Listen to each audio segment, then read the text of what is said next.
everybody, today back with another video. Oh boy, the ATP Tour has become like the WTA Tour. The top seeds are crashing out. To predict the ATP Tour now is almost like predicting the Swedish weather. It is an impossible task of doing. You cannot trust in anyone nowadays in the ATP Tour. You can't, guys. My tennis fans all around the world. I had 8 players before the tournament started, my top 8 favorite list, which I always do when the Grand Slams all around, and 5 of them has already been crashing out before the 4th round. 5 of them. Rafael Nadal crashed out in the 2nd round. Casper Ruud crashed out in the 2nd round. Taylor Fritz crashed out in the 2nd round. Cam Norrie crashed out in the 3rd round. And now Daniel Medvedev crashed out in the 3rd round against the young coming player, the young and upcoming player, the young gun from United States with Czechoslovakia background, Sebastian Korda. And you guys, you who saw my preview video 1 week ago, you remember, I gave you my upset alert. I said Daniel Medvedev's first test in this Australian Open 2023 tournament will be against Sebastian Korda, because what I saw from Sebastian Korda in Adelaide against Novak Djokovic, where he was 1 point away of defeating the most complete tennis player of all time, Novak Djokovic, and he has that great cross-court backhand, he can challenge Daniel Medvedev in those cross-court backhand exchanges. He will give Daniel Medvedev his first test. This is my upset alert. And oh baby, I was right. My upset alert, he delivered. Sebastian Korda took out Daniel Medvedev in 3 straight sets. I am not surprised whatsoever. I knew. Do you know how I knew that this match will be really difficult for Daniel Medvedev? Of many reasons. I'm gonna mention some. First of all, Medvedev is not on his peak of his career. He isn't, even though he is pretty young. He's 26 years old, soon 27 years old next month. I have a feeling that Medvedev, he has had his peak already. Some players, they have their peak in their early 20s, in the middle of their 20s, like Medvedev had between 2019 to 2021. Those 3 years, 2019, 2020, 2021, was probably Daniel Medvedev's peak. Will we ever see him get that high of a level in a tennis court? I doubt it. I really do it. Do you know why? Because Daniel Medvedev, he has been figured out. Daniel Medvedev, he has been figured out, my tennis fans all around the world. People know, players know how to handle him. Just stay close to the baseline, hug that baseline, kiss that baseline, take the ball early, take all the time away from him. And try to have a decent, good, consistent backhand. If you have that, Daniel Medvedev, he's more or less toast. That's why I knew that this match was an upset alert. That's why I was not doing noise about Daniel Medvedev's first 2 matches. Some of you said, do a video about Medvedev, do a video about Tsitsipas. I have not done a video, neither of them.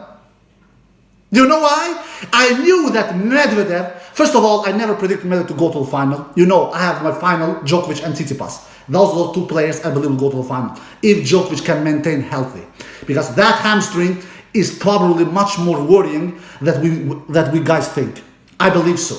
I don't think he has pain that kills him, but it is bothering him. For sure it is bothering him. He's not faking it. Man, I become so disappointed for you guys when many of you write on the comment section, say Djokovic is faking his injury, Nadal is faking his injury. Why should they fake their injury? Why should Nadal fake his injury? Why should Nadal try avoiding Djokovic already in the 2nd round and fake an injury in the 2nd round against Mackie McDonald? Why should he do that? That doesn't make sense. That is completely idiotic to think. Nadal faking injury. Nadal avoiding Djokovic. Why should he do that? Nadal knows that Djokovic is not 100% healthy himself. Why should Nadal even take that chance? Maybe Nadal can think, man, if I win my matches, maybe Djokovic will pull out, or maybe Djokovic, somebody will upset him. You never know. Winning Grand Slam titles is not a walk in the park, not even for the GOATs like Djokovic, Nadal, and Federer. It is not. It is not. My tennis friends all around the world. So they are not faking injuries. Just please stop this kind of nonsense. I get really mad, really disappointed, and sad as well. Neither Djokovic, neither Nadal, they are not faking injuries. Tennis is a young man's sport. They are in the middle. Both of them are in the mid of their 30s. Nadal is 36, but Djokovic is 35. They will not be healthy all the time. They will not. We will see injuries more and more for those guys. Playing tennis at 35 and 36 years old, it is a big age. It is an old age. Tennis is not an old man's sport. It is a young man's sport. Neither of them are faking injuries. Neither Nadal, neither Djokovic. I am 100% convinced about that. So Djokovic, he has something in that hamstring. He has. And I'm not as confident that he will win Australian Open title as I was before the tournament started. I'm still picking Djokovic. I'm still backing him up with all those painkillers. And if he can dismiss and take out his opponents pretty easy in 3-4 sets. But if somebody takes him in long battle in 3, 4, 5 hours, and then hamstring, that will feel in his body, my friends. That will not be easy handling. So it will not be easy, and the opponents only gets better and better. Now for Djokovic is Dimitrov. Yeah, he owns Dimitrov, I believe 9-1 head-to-head. But still, Dimitrov knows that Djokovic is not 100% healthy. Dimitrov knows. So I would not be shocked if Djokovic gets upset, considering that he is not 100% healthy. But I'm still backing up Djokovic. Absolutely. If he can somehow handle that hamstring with treatment, painkillers, whatever, etc., then he for sure will be exceptionally, unbelievably, really difficult of defeating. Anyway, Medvedev crashed out. Why I didn't believe Medvedev will go to the final? He has been figured out. Tsitsipas, for God's sakes, has defeated him in the last 2 matches. Tsitsipas, who was owned by Medvedev in the past. Tsitsipas is not owned by Medvedev anymore. Kyrgios is defeating him. Djokovic has defeated him in 4 straight matches since he lost the 2021 US Open final. Since then, Djokovic has defeated Medvedev in 4 straight matches. 9-4, Djokovic is leading the head-to-head against Medvedev. And I knew Korda. If Korda can be 1 point away of defeating Novak Djokovic, and we all know Djokovic is a warrior, he's a Terminator, he's a machine, he's a predator, he's a beast. He doesn't care which kind of tournament he plays, 250, 500, Masters, Grand Slams, Olympic, you name it. He wants to win every single battle. He has that winner mentality up in his head. He wants to compete and win in every cost. He knew that Australian Open was looming around. He still didn't pull out against Korda. He fought with Korda over 3 hours in that adult final. So I knew that Korda threatening Djokovic so much and being only 1 point away of defeating Djokovic in that adult final, Korda, nobody wanted to face Korda in this year's Australian Open. Nobody, my tennis friends all around the world. I knew that when I saw the draw, Korda was looming in a potential third-round clash between Medvedev and Korda. And Medvedev, who is not in his peak of his career, who has peaked already, who has been figured out of players, I knew that Korda had all the chances in the world to defeat him, but I am surprised that he did in straight sets. I will be honest with you, my friends. I will not sit here and lie. I don't believe that Korda will take out Medvedev in straight set like he did 7-6, 6-3, 7-6. He took out Medvedev in 3 straight sets. That I am surprised. But that Korda won, I'm not surprised whatsoever. Medvedev is too passive. Medvedev cannot... He needs to be more offensive. Medvedev, he is becoming the new Andy Murray. The new Andy Murray. We all know Andy Murray, especially in his beginning of his career, he was really, really passive, Andy Murray. He was playing far behind from the baseline. He was defending a lot. He was just keeping He was not going for the trigger. He was not taking big cuts on the ball. Medvedev is doing exactly the same thing. Medvedev, he is letting his opponents to boss him around. Medvedev is not dictating. It is the other way around. It is his opponents who are dictating him. That's why Medvedev didn't stand a chance against Djokovic in that Adelaide semifinal. He lost his straight set. Korda gave Djokovic a much better run for his money than Medvedev did. Why? Because Korda, he hugs the line. He hugs the baseline. He kisses the baseline. He takes the ball early. He takes big cuts on the ball. And that's why Sebastian Korda defeated Daniil Medvedev, because Medvedev, he just is too passive. He stays too far behind from the baseline. That is another reason why Medvedev lost this match, and that's another reason why I didn't believe Medvedev will go to last Open final. And Medvedev is not that good of a tennis player to play 3 straight Australian Open final, 2021, 2022, and 2023. He is not.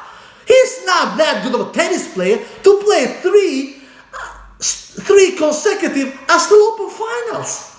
No, he isn't. His serve is good, yeah, but it is not superior. His forehand is not good. His backhand is good, only the cross-court backhand. His down-the-line backhand is not that crazy good of a shot. And he's not super mover. He's not a speed demon on the court. And if he keeps on... Look at me, guys. Look at me. Look at me. I watch a majority of tennis podcasts. I love tennis. And I watched a tennis podcast a couple of weeks ago. Game to Love. Probably you guys have heard it. I like to hear what other tennis analysts say. I want to I want to hear and just feel the vibes and just analyze how much they know about tennis, how they analyze about tennis and things like that.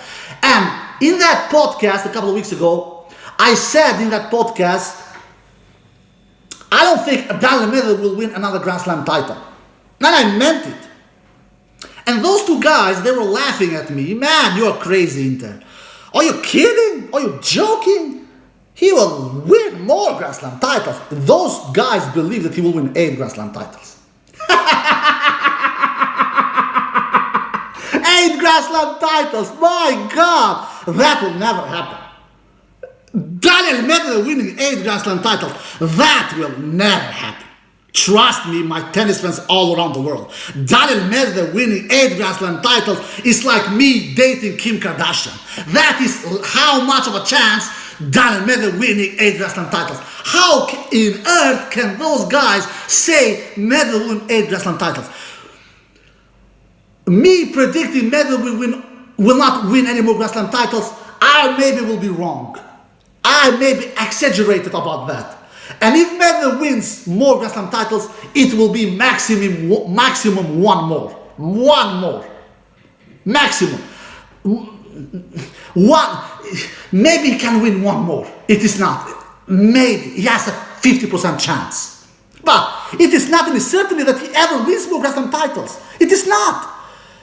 Young upcoming players are coming, young guns are coming like Alcaraz, like Korda, like Sinner, Tsitsipas, Djokovic is still around. Those guys will not be easy to beat. Players will not just watch, and Medvedev nobody's afraid of Medvedev anymore. Nobody's afraid of him. But maybe he has 1 left in him, and if that is the case, most likely it will be at US Open. I don't think he will ever win French Open. I don't think he will ever win Wimbledon. Low bouncing court are not what Medvedev likes. He doesn't like. Did you not see what Korda did to Medvedev with those slices?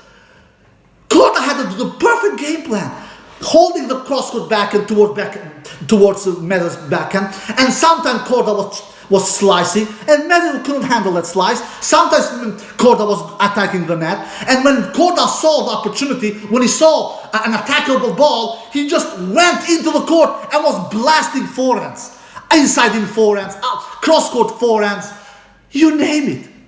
Medvedev is too. And one thing is for sure: if Medvedev doesn't take 1 or 2 steps ahead and plays closer to the baseline, he will never win another Grand Slam title. He will not. He will, if he continues playing 2-3 meters behind the baseline, he will never win the Grand Slam title. Quality players will boss him around. They will boss him around. And his transition games, Medvedev's transition game is not superior. He cannot go from defense to offense in 3-4 seconds. He cannot do. And his surplus game is not superior either. It is good. How many winners did Medvedev did in this match? Do you know how many winners he did? 28 only. Do you call that a great surplus game? Do you call it a great? Do you really call that a great surplus game? 28 winners Medvedev did only. Sebastian Korda, 50 winners, my tennis friends all around the world. 50 winners. Yeah, I know Medvedev didn't do much on Forsteros. He did only 26 on Forsteros. But still, Medvedev couldn't hit through Sebastian Korda. Or no wonder he couldn't hit through when you play 2-3 meters beyond from baseline. It is not easy hitting winners 2-3 meters from the baseline. It is not easy. Korda did 55 on Forsteros and 50 winners. So Korda does 5 more on Forsteros than winners. All in all, Sebastian Korda lands 63% first service in, wins 72% behind his first serve, and wins 43% behind his second serve. Medvedev lands 64% first serve in. So they were even Steven in landing first serve in. Korda 63% landing first serve in. Medvedev lands 64% first serve in. Medvedev wins only 67% behind his first serve. That is too little. That is too little, man. He needs to do much more damage behind his first serve, Medvedev, but he didn't do in this match, winning only 67% behind his first serve. And Medvedev won as many amount of points in percentage as Korda behind his second serve. He won 43% of the second serves behind his second serve, Medvedev. Medvedev, he got his serve broken 5 times. That is a lot. Medvedev gets a lot of praise for his serve. His serve was not good in this match. He got his serve broken 5 bloody times on these fast surfaces. Even though this match was a night session, that was not in favor for Medvedev. Medvedev likes fast, quick courts. Not in a night session, the courts are a little slower, which Medvedev's serve was affected. And that's why he didn't serve that great in this match, according to me. Won only 67% behind his first serve, and didn't do much damage in the surplus game. Anyway, Medvedev, and he got his serve broken, Medvedev 5 times. Korda had 10 break match opportunities, and he broke Medvedev 5 out of 10 break match opportunities that he had. Medvedev had 6 break match opportunities, and he broke Korda's serve 4 times. So it was not like Korda was superior, according to me, in this match. It was just Korda, because if you look at all the points won in the match, Korda actually wins only 6 more points than Medvedev, despite that he won the match in straight sets. Korda won 123 points in the entire match, Medvedev wins 117 points. So Korda actually wins only 6 more points than Daniil Medvedev, but he won the more important points. He won that first set tiebreak 9-7. That first set tiebreak could, of course, could have gone either way. It was really, really close. And then Korda won the second set 6-3. That was not a blowout set either. And in the third, also it was a tiebreak set that Korda won. He won the third set tiebreak 7-4. All in all, it was a solid performance from Korda, maybe even good performance. It was a good performance from Korda, but Medvedev, he helped Korda a lot with producing this good level performance that Korda did. Korda still has nerve management. He's still not the clutchest player out there. When he was up in the lead 4-3 in the third set, Korda did a horrible game. After being 40-15 up, he lost 4 straight points and gave away the break to Medvedev for free like a Santa Claus, and Medvedev leveled the match to 4-all in that third set. So Korda obviously has still nerve problems. He has difficulties in closing out matches. We have seen it in the past against Djokovic, against Nadal, you name it. All big congratulations to Sebastian Korda for coming through to the 4th round, and now will face Hubi Hurkacz there. And let's see what happens there. He has all the chances to defeat Hubi Hurkacz as well.